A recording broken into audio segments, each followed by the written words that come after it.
É o Evangelho segundo Jesus, o Cristo eterno, a verdadeira luz que vindo ao mundo ilumina todo homem, a palavra, a sabedoria, a profecia que exorta e que nos chama a acordar-nos.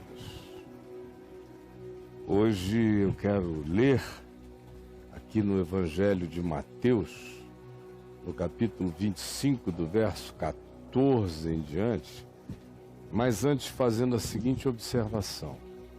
É interessante como em todas as falas de Jesus acerca daquele interregno entre a presença histórica dele, o Filho do Homem entre nós, conforme as narrativas dos evangelhos, e o tempo no qual o Filho do Homem voltaria com poder e grande glória, de maneira inexcusável, inegável aos sentidos de todos os humanos planetários, porque se diz acerca desse dia e dessa hora que todo olho verá, ele coloca nesse interregno sempre a descrição, a narrativa e a exortação de que uma das coisas que mais prejudicariam os discípulos e os seres humanos em relação a isso seria o cansaço pela espera, pela demora, de modo que todas as parábolas dele, aqui em Mateus 24, tem a ver com demora. Porque o Senhor demora, o capítulo 4, verso 48 diz, porque o Senhor demora, o servo do Senhor passou a espancar os companheiros e se tornou perverso.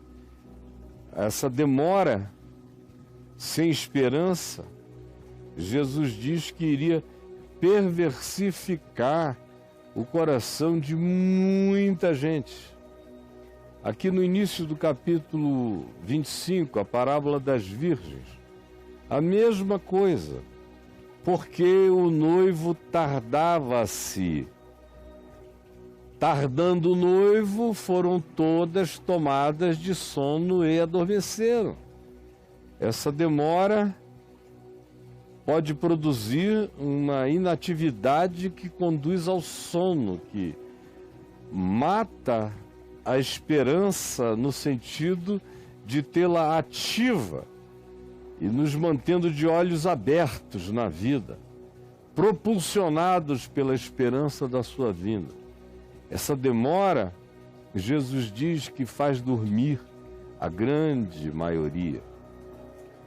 E a parábola dos talentos, que começa aqui no verso 14, também envereda pela mesma história. O verso 19 diz que o Senhor demorou e depois de muito tempo ele voltou. De modo que é recorrente essa afirmação de que entre o Jesus do Evangelho que anunciou as coisas que nós sabemos como Evangelho e o Filho do Homem que virá uma outra vez na história humana, em outras circunstâncias, entre uma coisa e outra ele interpõe uma grande demora, que no nosso caso, que cremos que Jesus é o Filho do Homem que veio e é o Filho do Homem que virá, já é uma espera de 2000 anos. E Pedro diz, na sua segunda epístola, que por causa dessa demora, muita gente, muitos dos discípulos iriam entrar num estado de descrença profunda nos seus corações. Está aqui na segunda epístola, de fato, onde ele exorta dizendo que muitos haveriam de dizer aonde está, quando vai se cumprir a palavra e a promessa da sua vinda, porque as coisas continuam como as coisas sempre foram desde o princípio da criação do mundo. E a exortação é essa: virão muitos fazendo essa pergunta: onde está? Cadê o cumprimento? O que vocês estão esperando? Olhando para o quê? Se ele não vem nunca. E aí o que Pedro nos assevera, nos afirma, é que surge esse espírito de cinismo no coração das pessoas.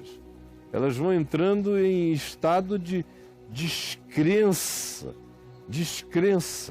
Onde está a promessa da sua vinda? Porque desde que os nossos pais morreram, desde sempre, os apóstolos, todas as coisas permanecem como desde o princípio da criação. Não houve nenhuma intervenção. A mesmice da história dá testemunho contra a esperança dessa sua vinda. Pedro diz, eles esquecem, que deliberadamente esquecem, que de longo tempo houve céus, bem como terra e tudo isso, e o planeta está aqui há muito tempo, e a história da civilização, mas para eles, qualquer que signifique a demora em relação às expectativas deles, de que esse fato aconteça como uma corroboração de que a história tem sentido, e enquanto Jesus não volte, aparentemente a história não faz nenhum sentido, muitos desses, pela espera, pela demora, caem no sono ou se entregam à maldade, à perversidade. Diz, ele não vem não, mas eu tenho a prerrogativa do nome e do uso dele, isso dá poder, e eu vou utilizar esse poder conforme eu bem entenda. Outros entram em estado de desistência, de falência, de desânimo, de cansaço. E outros chegam e dizem, não há razão para fazer nada. Não há razão para se afadigar, não há razão para trabalhar, não há razão para eu me esforçar, não há razão para eu fazer, não há razão para eu me dar. Basta eu sentar aqui e ficar aguardando a morte chegar. É isto. E você encontra, por exemplo, no texto que eu lerei aqui, esse espírito reinando. De gente que perdeu a luz, que perdeu o ânimo, que perdeu a esperança, que perdeu o gozo, que perdeu a motivação.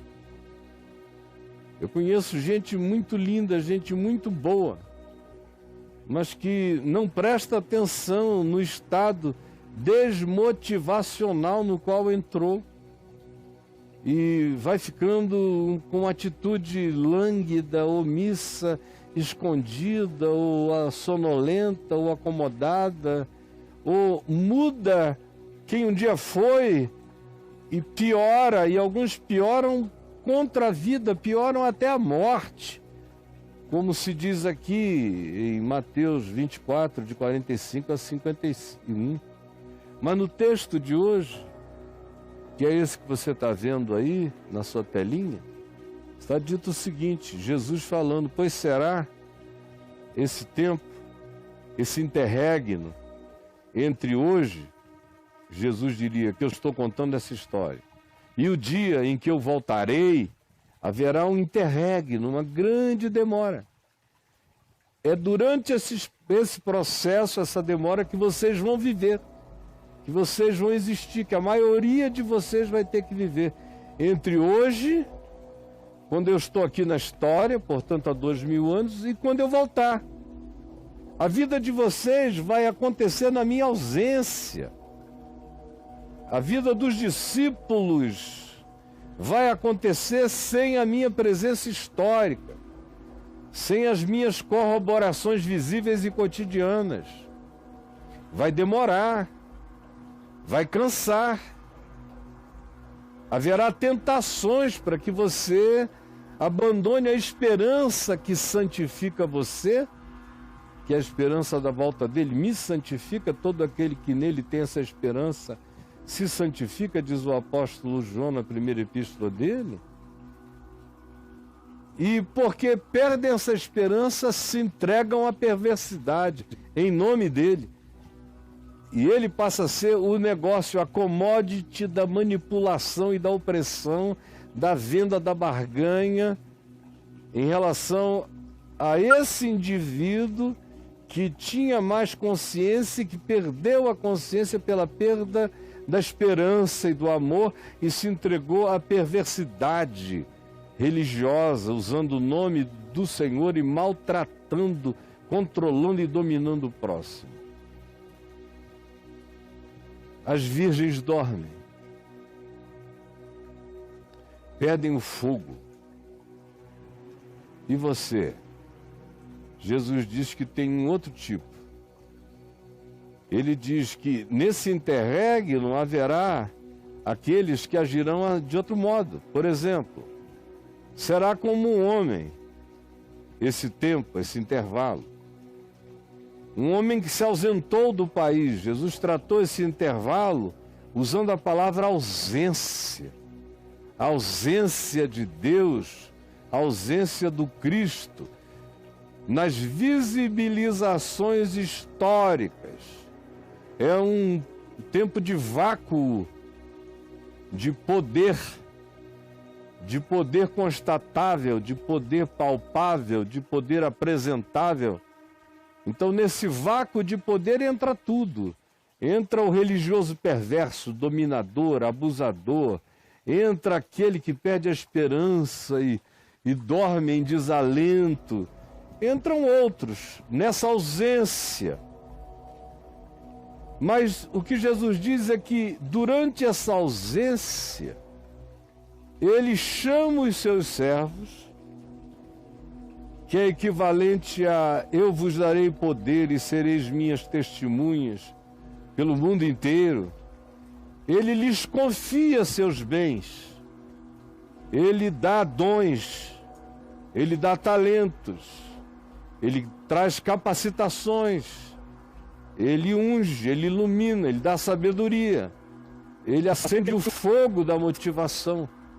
Ele oferece a bênção de servir o próximo, amando a ele, ao invés de oprimir ao próximo usando o nome dele. Ele confia. Cristo confiou em mim. Cristo confiou em ti. Cristo confiou aos discípulos os seus bens, os seus tesouros. Por isso é que Paulo diz: nós somos dispenseiros da graça de Deus. A gente abre a dispensa e serve o mundo. Nós nos tornamos dispenseiros. Ele nos confiou significados, compreensões, discernimentos, percepções e poder para intervir, para despertar, para ressuscitar, para ativar aqueles que estão mortos para a vida. Confiou seus bens. Isso está dito em tantos lugares. Paulo diz: o importante é que quando ele venha eu seja encontrado como um bom dispenseiro da graça de Deus. Ele recebe corroborações variadas do mesmo espírito, do mesmo significado o tempo todo. Isso se repete. Vejam que vocês não sejam apanhados dormindo, ele diz aos Tessalonicenses. Acordem, nós somos do dia, nós não somos da noite. Nós somos daqueles que usam a vida, usam o tempo em favor do bem, ao invés de ficar esperando a morte chegar. Ele confiou os seus bens. E ele mesmo diz que todo escriba, todo mestre do reino de Deus, versado no reino de Deus, que conhece as coisas e as realidades do reino de Deus, todo doutor do mundo espiritual, todo aquele que mergulhou nesse conhecimento profundo, é como um pai de família que tem um depósito, que tem um baú e que o abre todo dia e tira dele coisas novas e também tira dele coisas velhas, que são reensinadas no seu uso, no seu funcionamento, na sua utilidade.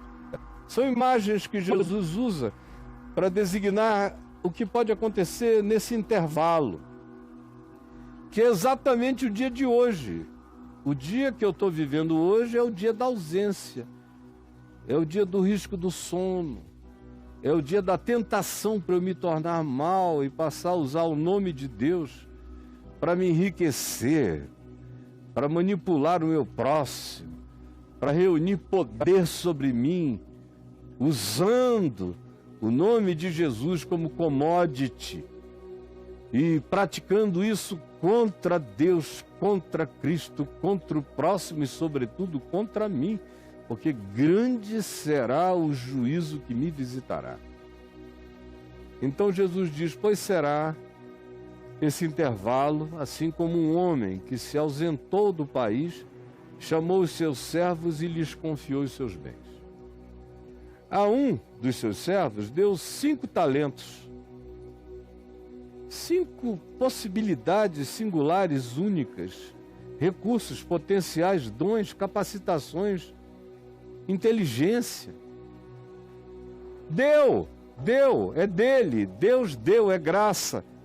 Pela graça recebeu talentos, dons. A um outro servo ele chamou e deu 2 dons muito especiais, 2 talentos, 2 recursos, 2 dinheiros do Espírito, 2 capacitações muito nítidas para a vida. E a um outro servo ele chamou e deu 1, mas era dele. E era uma coisa real, não era insignificante. Não eram 5, nem eram 2 coisas, mas era uma importante. Não importa quantos dons eu tenho, todos nós temos um dom. Todos nós temos uma capacitação especial. Einstein, por exemplo, duvido que soubesse cozinhar, que ele fosse um bom chefe de cozinha, que ele fosse bom de bola. Talvez ele fosse bom de xadrez, mas não se diz que ele era bom de tênis, não se diz que ele era um grande colecionador de borboletas, não se diz que ele tinha uma capacidade mecânica, ele consertava os carros de toda a vizinhança. Quando anunciaram a guerra, ele ficou muito chateado, disse: agora porcaria, vou ter que parar a minha pesquisa esperando a guerra acabar. Só que o que ele sabia fazer era aquilo, era observar, entender a natureza dos elementos físicos e viajar dentro deles, muito mais do que calculá-los, ele antes viajava neles. Esse era um dom. E imagina se esse aparente único dom que esse cara descabelado, esquisito, que também não era bom de casamento, nem era bom de paternidade, nem era tão bom assim de amizade, que vivia num mundo meio paralelo, mas ele tinha um dom. Imagina se ele tivesse enterrado esse dom. Enterrado esse dom, ainda estaria vivendo no mundo de Newton. Eu ainda estaria vivendo num mundo sem conhecimento cósmico, sem conhecimento dos elementos. Eu estaria ainda vivendo num mundo sem mecânica quântica, provavelmente. Estaria vivendo num mundo sem todos os recursos e os conhecimentos que nós obtivemos por aquilo que a ciência da mecânica quântica abriu no que diz respeito ao desenvolvimento da nossa computação, por exemplo, entre tantas outras coisas, para não dizer quase tudo que caracteriza o ambiente no qual a gente existe no tempo presente. Um dom. Não diz Einstein era um homem de 1000 habilidades, a gente não sabe qualquer outra, só sabe que ele tinha essa capacidade. Deu 1. Portanto, não é pela quantidade de dons, mas é pela qualificação que a gente atribui ao dom recebido e por aquilo que a gente faz para desenvolver o dom recebido. Deu 1. a cada um segundo a sua própria capacidade. De modo que ninguém pode dizer, eu recebi um dom e não sei o que fazer com ele. Porque Deus me deu o dom, mas não me capacitou para usar o dom. Mentira. Mentira sua. Quando eu recebo o dom com ele, vem a capacidade para exercê-lo. Ele deu e os capacitou. Foi só então que derramou o Espírito, que deu dons aos homens. Como diz Paulo em Efésios 4, quando ele subiu às alturas, ele levou cativo o cativeiro, a maldade, a opressão que nos oprimia, deixando-nos indefesos quanto a resisti-la.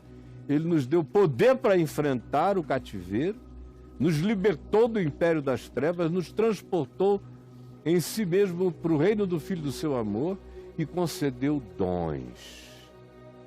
Dons e capacitações. Então partiu. E eu estou vivendo esse tempo. Ora, aquele que recebeu 5 talentos, saiu imediatamente e aumentou e negociou e expandiu e ganhou outros 5 e se dilatou e se ativou na perspectiva de ampliar. Porque cada dádiva que eu tenho equivale a muitas coisas que dali podem se desenvolver, de modo que de um só dom a gente pode mudar o mundo inteiro, quanto mais de tantas coisas.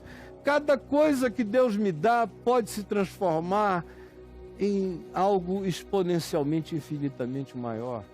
Foi como Jesus disse, quando a semente cai na boa terra, ela dá fruto a 30, a 60 ou a 100 por um. Esse homem aqui deu 100% de resultado na vida, ganhou 5, saiu sem medo, imediatamente, ousadamente, botou a vida na estrada e ganhou, e ampliou, e se dobrou, e se multiplicou, e serviu. Do mesmo modo, aquele que tinha ganho só 2 dons, capacitações, saiu e ganhou outros 2. A vida dele se ampliou, a existência dele cresceu, ele se expandiu, ele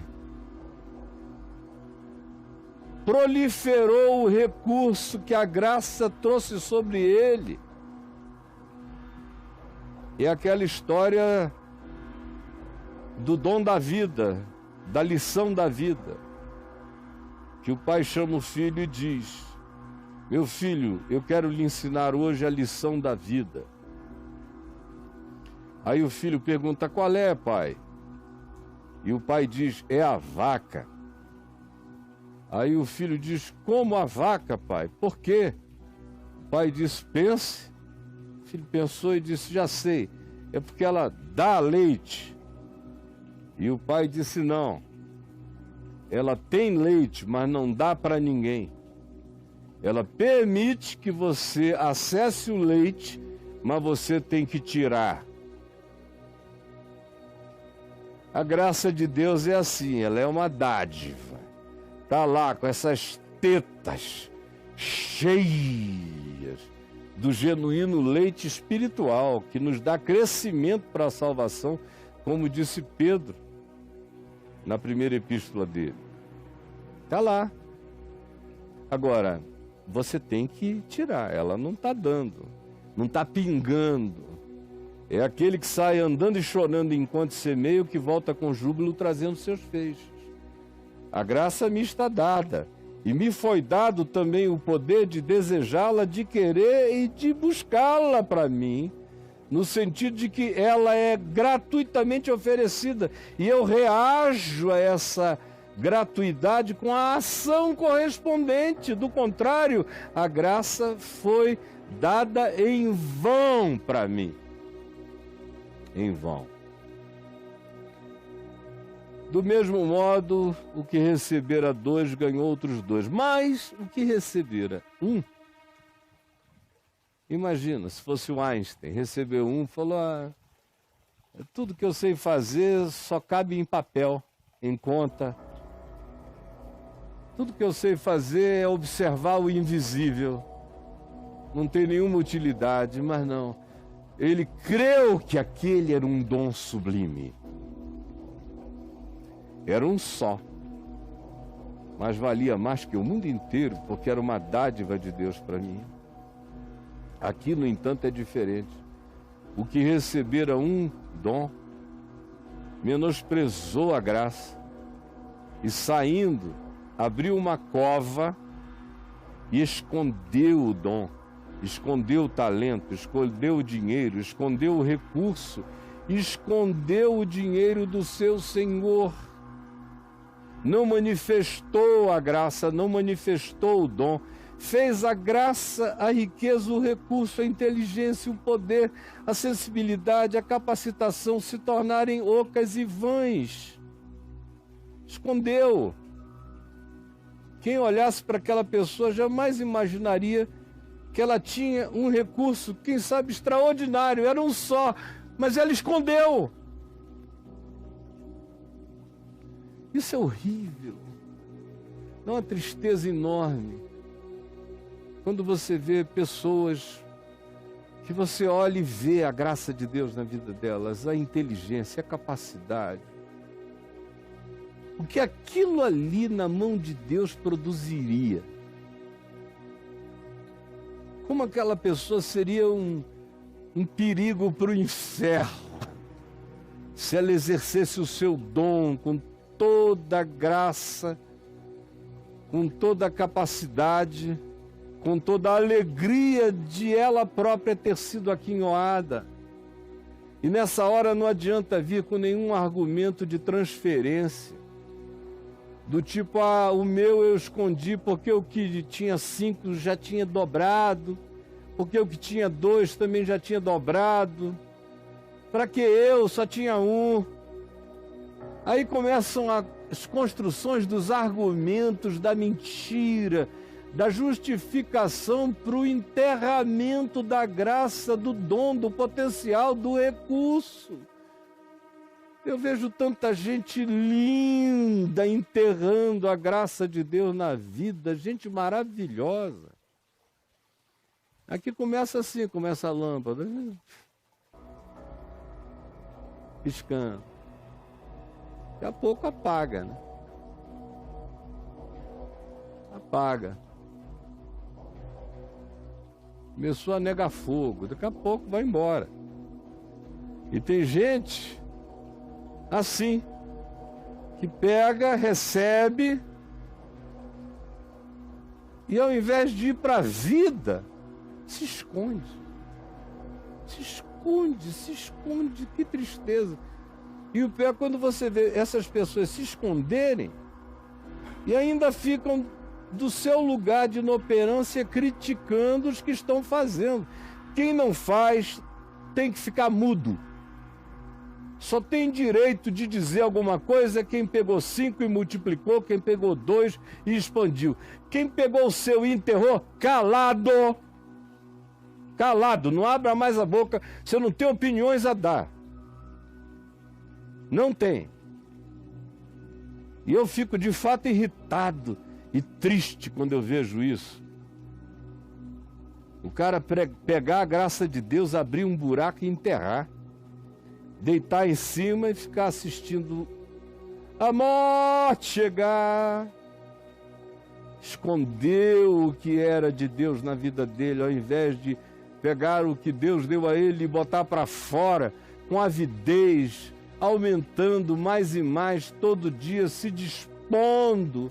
Ao contrário, escolheu estar em estado de paralisia, de letargia, deitado em cima da graça, dormindo sobre o dom, esperando a morte chegar. Ora, aqui se diz o seguinte, que depois de muito tempo, e demora, depois de muito tempo, no nosso caso aqui já são 2000 anos, a gente não sabe se serão 3000, se serão 4000, só sei que para Deus 1000 anos não são nada. Pedro diz, porque para o Senhor 1000 anos é como um dia, e um dia como 1000 anos. Isso aí não é tempo para Deus, é só para impressão humana apressada e desesperançada, é que parece que a sua vinda morreu, pereceu, é que ele foi objeto de uma pirataria celestial e não conseguiu chegar, coitadinho. Ou desistiu de voltar. Mas o fato é que depois de muito tempo ele voltou. Depois de muito tempo ele vai voltar. Ah, ele vai voltar. Olha aqui para minha cara. Eu quero ser o maior palhaço da história, de todas as histórias, se ele não voltar. Eu quero ser o maior palhaço da história desse país chamado Brasil, esse país que enterra dons, esse país que deita em cima do que recebeu, que queima a graça, que incendeia a dádiva e que cospe em cima dos muitos talentos e recursos. Esse país imperdoável, esse país preguiçoso, esse país que dorme em cima do tesouro de Deus. Eu quero ser o maior palhaço se ele não voltar.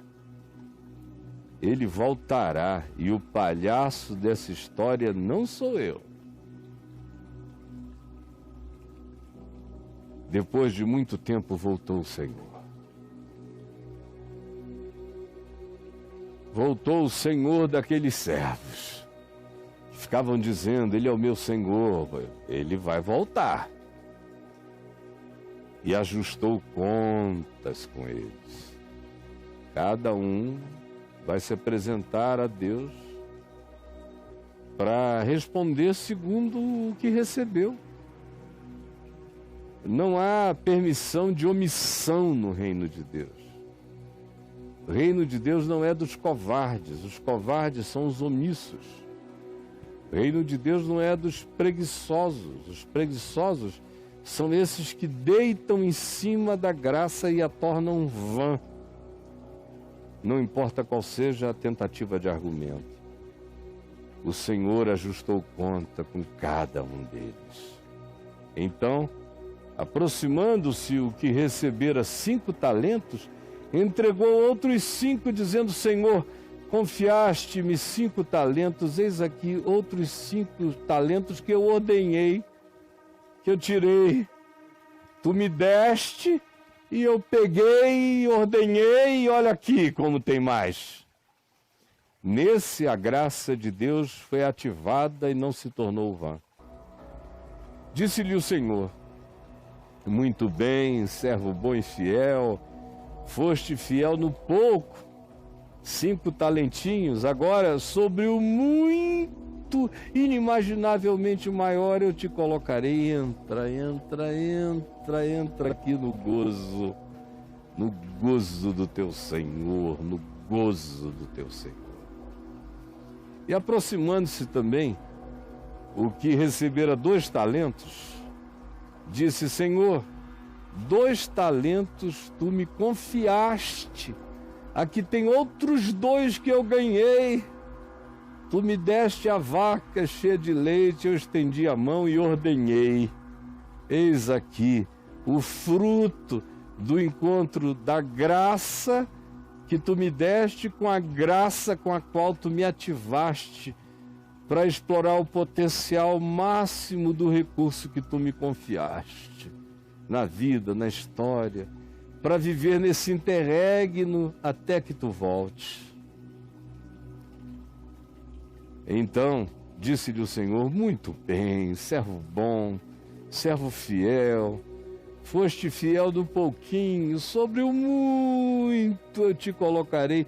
Entra aqui, entra no gozo da eternidade do teu Senhor, entra no gozo. Chegando por fim, o que recebera 1 talento, diz, primeiro é um cara que está impressionado com quantidades, 1 talento contra 2 ou contra 5. Como eu disse no início, ilustrando com Einstein, a gente não tem ideia do que mais Einstein sabia fazer, a não ser imaginar o universo e depois tentá-lo transformar em equações. Era tudo que ele sabia e era tudo que precisava saber e era tudo que mudaria o mundo. Um talento pode mudar o mundo, como Jesus disse, pouco é necessário. Ou mesmo uma só coisa. Que a gente escolha praticar. Essa, além de não nos ser tirada, é aquela que importa. Eu não serei julgado por quantificações, eu serei julgado pelo que eu fiz com as qualificações que Deus me deu. Então chegou esse que recebeu um talento e disse: Senhor, sabendo, ele presumia, ele tinha uma teologia, ele tinha desenvolvido uma concepção acerca de Deus. Deus apenas, o homem aqui ausente, que é figura de Deus na história, na parábola, o homem apenas deu e disse: vai e multiplica para todos. Esse aqui recebeu e resolveu teologizar. Ao invés de partir para a vida, sair logo, se dar, conhecer seu próprio dom para expandi-lo, ele disse: Senhor, Senhor. Informação sobre quem supostamente seria Deus, ele achava que tinha, e ele tinha mais do que isso. Ele tinha já uma organização doutrinária, uma suposição, uma teologia, o que ele chama aqui de sabendo que és. É o que ele construiu, foi o que ele sistematizou, foi o que ele produziu para definir Deus para ele e para justificar a inoperância da sua existência. A gente constrói teologias e doutrinas para justificar a nossa inoperância. Aqueles que são, por exemplo, de teologia arminiana, do livre-arbítrio, e que creem que tudo depende do homem, basicamente, na versão mais radical dessa teologia, tudo depende do homem, do livre-arbítrio do homem. O homem praticamente se salva, o homem se santifica pela obediência à lei, o homem se torna um intercessor poderoso se ele frequentar lugares. Deus não pode dizer não a ele se ele for dizimista. São concepções que a gente desenvolve para todo lado. A maioria esmagadora de todos nós vivemos do que a gente concebe sobre Deus, o que eu aprendi de Deus. Você já ouviu essa frase e você a fala de vez em quando. Então está aqui esse cara, dizendo: Senhor, Senhor, nem todo que me diz Senhor, Senhor entrará no reino dos céus, mas aquele que faz a vontade do meu Pai, aquele que multiplica a graça de Deus na sua vida. Mas ele diz Senhor, sabendo que era a presunção da teologia dele, que és um homem severo. E eu ia dizendo, quem é da linha arminiana, do livre-arbítrio, diz tudo depende de mim, sai correndo por aí, num ativismo maluco, numa jactância, numa soberba, numa arrogância sem precedentes. Mas tem o pessoal do fatalismo predestinista, que diz que já está tudo escrito, tudo feito, tudo indicado, todo mundo que é, já é, quem não é, não será, quem beijar, beijou, quem não beijar, não beija mais. Aí esse pessoal senta e diz, não adianta, eu recebi um dom, se foi Deus que me deu por graça, que a graça, que a vaca tire o leite e me dê. Porque eu vou ficar aqui. Já está tudo feito, eu não preciso fazer nada. Cara, a graça está aí na tua cara, mas estende a tua mão, ou toma o teu leito, ou pega no arado, tem algo para fazer. Se a graça é verdade em você, ela própria estabelece que em você e a partir de você tem algo para acontecer no mundo. Mas o homem disse, sabendo que tu és homem severo. Era a teologia da severidade de Deus. Era perigoso ser de Deus. E sabendo que tu és injusto, é basicamente isso. Que não dá para acreditar e confiar na tua bondade, porque tu ceifas onde tu não semeaste o que tu não semeaste. Ora, uma pessoa que não semeia, mas vai lá e tenta arrancar alguma coisa, e se não encontra culpa a um outro, é um perverso. Não é severo, é perverso. E sabendo que tu ajuntas o que tu não espalhaste, ou seja, tu não pedes o que tu deste, que frequentemente tu demandas o que tu nunca entregaste. Esse Deus, esse Senhor aqui não pode nem ser chamado de severo, ele tem que ser chamado de diabo, de mal. A visão desse cara era uma visão tão negativa de Deus, tão diabólica, tão apavorante no caso dele, que ele deita em cima da graça, como os judeus dos dias de Jesus, que imaginavam um Deus tão severo, que a graça de Deus neles não se desenvolvia. Era uma geração inteira dormindo em cima do dom e contra a graça de Deus e atribuindo a Deus o que Deus não era. Como a gente vê entre nós, a maior parte do que a gente ouve sobre Deus é gente atribuindo a Deus o que Deus não é. E quando a gente atribui a Deus o que Deus não é, o resultado é que a graça dele murcha na nossa vida. Murcha. Se eu digo que tem Deus, que eu sou de Deus, ou que eu sei de Deus, e esse Deus é assim, perverso, o melhor que eu posso...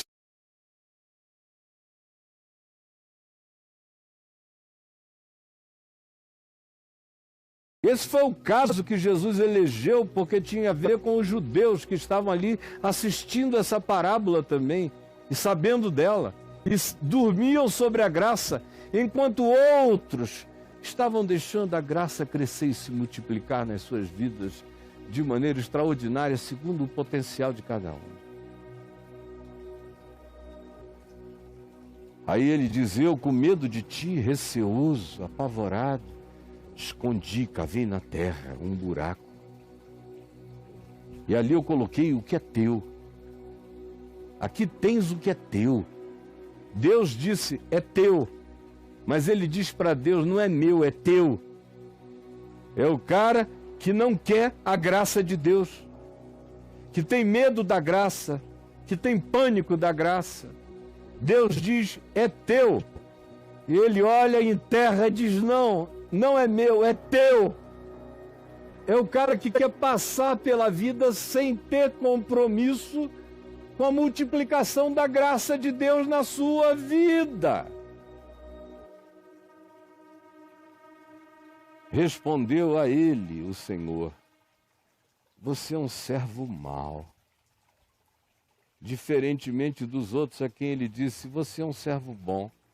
Aqui ele diz, você é um servo mau. Aos outros ele diz, vocês são servos fiéis. A esse ele diz, você é um servo negligente. Mau e negligente.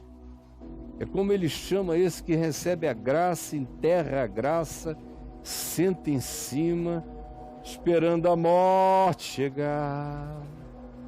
Você é mau, cara. Você recebeu aquilo que podia salvar vidas, melhorar o mundo, atingir pessoas, uma pessoa, duas pessoas, tantas quantas o dono da sua vida possa alcançar, se você quiser expandi-lo, ativá-lo, mas você não quer, você quer enterrar. Por isso você é mau, por isso você é negligente.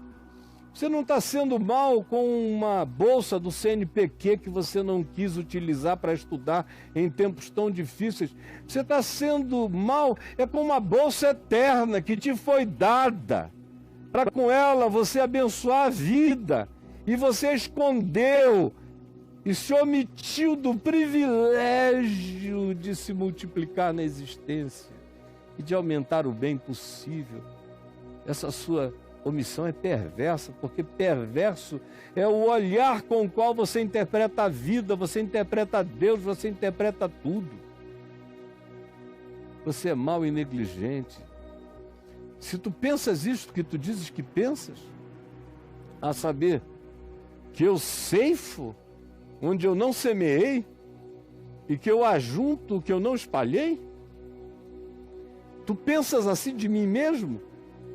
Porque se eu pensasse assim de alguém, eu faria o oposto do que tu fizeste. Eu apanharia esse recurso, sabendo que de mim vai ser demandado mais do que me foi dado. Embora eu não seja assim, mas é assim que tu me interpretas, é assim que tu me vês. Se é assim que tu me vês, te cumpre, portanto, que tu entregasses o meu dinheiro pelo menos a alguém que pudesse aumentá-lo. Ele usa a linguagem dos banqueiros que já existiam desde antes do primeiro século. Já que você não queria botar o recurso para crescer na tua mão, que era onde ele mais poderia crescer, meu dom cresce na tua mão mais do que em qualquer outro lugar, mas você podia pelo menos ter investido, ter ajudado, ter colocado o recurso em lugares, em ambientes, em pessoas, em projetos, em missões, em ações, em colaboração com aqueles que não estão se escondendo da graça de Deus no mundo. Você podia pelo menos ter investido, e eu, ao voltar, receberia com acréscimo o dom que eu te dei, não teria ficado em vão, não teria morrido no mundo, porque tu o mataste na terra. Era teu, só iria crescer na tua mão, eu te dei, e tu assassinaste a graça durante a história humana.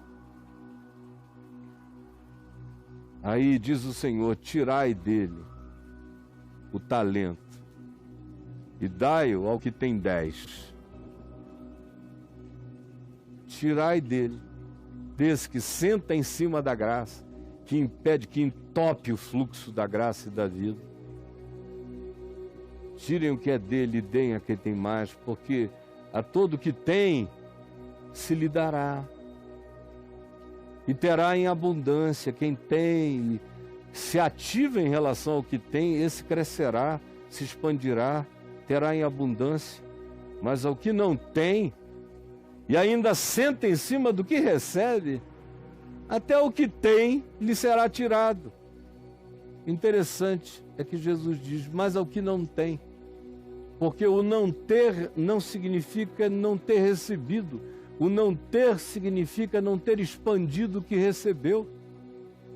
Por isso é que dele se diz: até o que tem lhe será tirado, mas diz que ele não tem, porque ele não tem, porque tendo o que recebeu, matou o que recebeu, por isso não tem.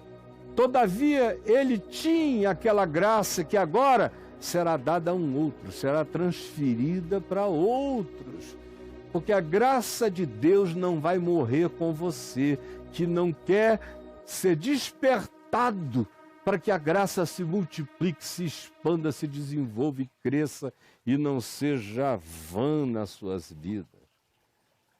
E aí o verso 30 conclui dizendo: e o servo inútil, que é esse cara aqui que recebeu que sentou em cima, que enterrou, que desenvolveu uma teologia de justificativa para não fazer nada. No caso dele aqui é a severidade de Deus, no caso de outros é a graça. Não, Deus é todo gracioso, Ele me deu esse dom, mas tem muita gente fazendo, eu vou ficar aqui mesmo. Esse é o servo inútil. Lançai-o para fora nas trevas.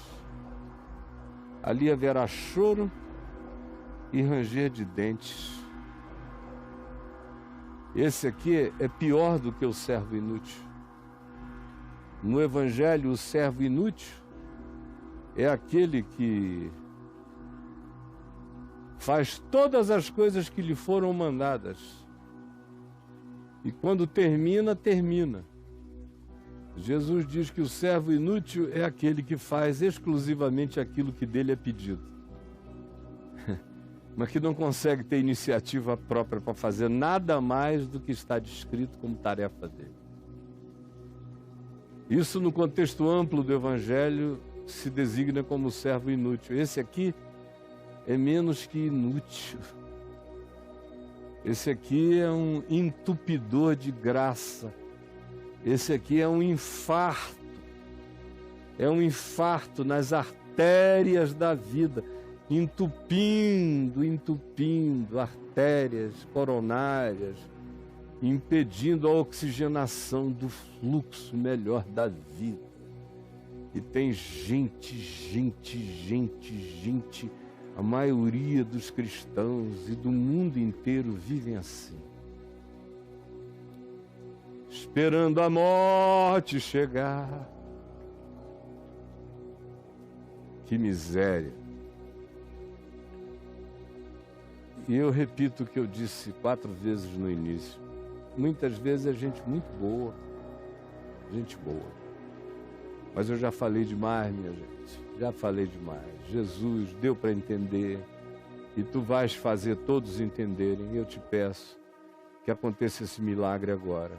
Agora, que tu toques e mexas e fira e acordes consciências boas. Algumas são generosas, são tão generosas que mergulharam numa acomodação mórbida.